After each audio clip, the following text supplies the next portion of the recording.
Assalamualaikum warahmatullahi wabarakatuh. Kami dari kelompok 9 ingin mempresentasikan hasil kerja kami mengenai standar operating procedure.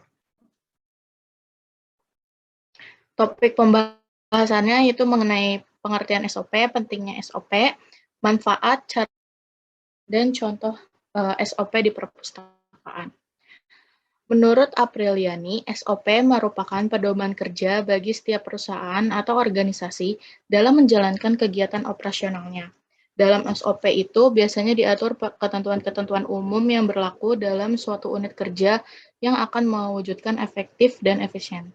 Menurut Rahmawan, SOP adalah serangkaian instruksi tertulis yang dibakukan atau terdokumentasi mengenai berbagai proses penyelenggaraan administrasi perusahaan atau organisasi. Bagaimana dan kapan harus dilakukan, di mana dan oleh siapa dilakukan. Pentingnya SOP. SOP ini perlu dibuat untuk menggambarkan suatu proses yang melibatkan lebih dari satu bagian dan atau membutuhkan suatu kondisi pilihan. Ada 7 alasan utama mengapa SOP itu penting, yaitu agar pegawai dapat menjaga tingkat kinerja yang konsisten pada unit kerjanya masing-masing, mengetahui dengan jelas peran dan fungsi posisi masing-masing unit kerja dalam organisasi. Yang ketiga, memberikan kejelasan mengenai alur tugas, wewenang, dan tanggung jawab dari karyawan atau pegawai terkait. Yang keempat, menjelaskan keterkaitan antara suatu proses kerja dengan proses kerja lainnya. 5. Ada melindungi organisasi atau unit kerja dan karyawan atau pegawai dari kesalahan. Keenam, untuk meminimalisir terjadinya kegagalan atau kesalahan, keraguan, duplikasi, dan inefisiensi dalam melakukan proses kerja. Yang ketujuh, ada membantu melakukan evaluasi terhadap setiap proses kerja. Next. Manfaat SOP.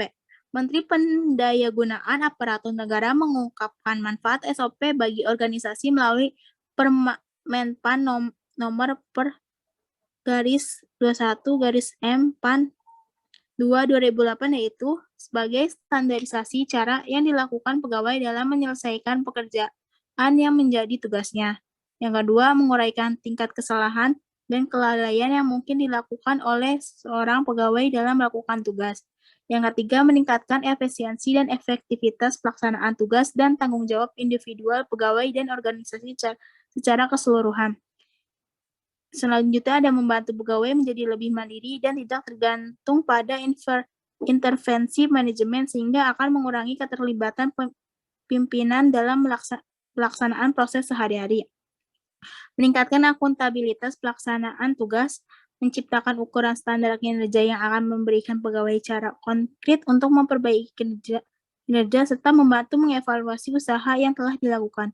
Memastikan pelaksanaan tugas penyelenggaraan pemerintah dapat berlangsung dalam berbagai situasi. Baik, selanjutnya ada prinsip-prinsip pelaksanaan SOP.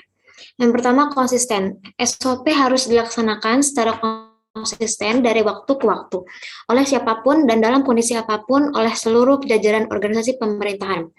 Yang kedua ada komitmen. SOP harus dilaksanakan dengan komitmen penuh dari seluruh jajaran organisasi, dari level paling rendah sampai tertinggi. Yang ketiga ada mengikat. SOP harus mengikat pelaksanaan dalam melaksanakan tugasnya sesuai dengan prosedur standar yang telah ditetapkan. Yang keempat, seluruh unsur memiliki peran penting. Seluruh pegawai mempunyai peran-peran tertentu dalam setiap prosedur yang distandarkan. Jika pegawai tertentu tidak melaksanakan perannya dengan baik, maka akan mengganggu keseluruhan proses penyelenggaraan perusahaan. Yang terakhir ada terdokumentasi dengan baik. Seluruh prosedur yang telah distandarkan harus didokumentasikan dengan baik, sehingga selalu dapat dijadikan referensi bagi setiap mereka yang memerlukannya. Berikutnya ada cara membuat SOP. Yang pertama, persiapan, yaitu membentuk tim dan kelengkapannya. Kedua, melakukan pelatihan bagi anggota tim. Ketiga, memberitahuan kepada seluruh unit tentang kegiatan penyusunan SOP. Yang kedua, penilaian kebutuhan. yaitu melakukan penilaian kebutuhan. Kedua, membuat sebuah daftar mengenai SOP yang akan dikembangkan. Ketiga, membuat dokumen penilaian kebutuhan SOP. Ketiga, pengembangan, yaitu pengumpulan informasi dan identifikasi alternatif. Kedua, analisis dan pemilihan alternatif. Penulisan SOP. Ketiga, pengujian dan review. Keempat, pengesahan SOP. Empat, integrasi dalam manajemen, yaitu perencanaan penerapan, pemberitahuan, distribusi dan aksesibilitas. Dan keempat, pelatihan pemahaman. Yang kelima, monitoring dan evaluasi, yang terdiri dari format SOP AP. Selanjutnya ada contoh SOP di perpustakaan. Pada perpustakaan terdapat sebanyak SOP seperti SOP pelayanan, penyiangan, pengadaan, pengolahan, dan masih banyak lainnya. Berikut ini merupakan contoh SOP pengadaan dan pengolahan buku yang di perpustakaan. Yang di sebelah kiri ini terdapat SOP pengadaan buku, lalu terdapat juga sebagai SOP pengolahan buku.